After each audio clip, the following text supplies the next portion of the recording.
Do you have yucky, yellow, cracky looking toenails?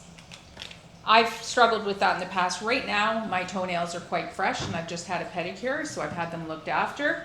But from time to time, I do get dry, yellow, cracked looking toenails. So I was super happy to be gifted this antifungal pen by the brand, and it is super easy to use daily.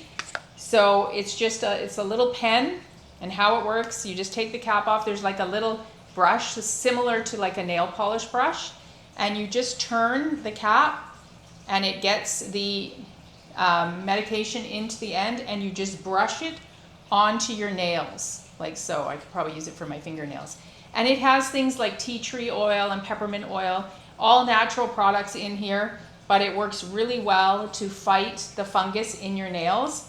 It smells good.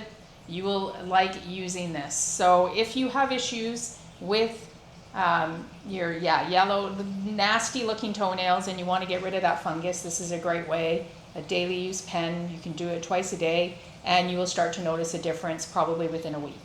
Thanks so much again to the brand.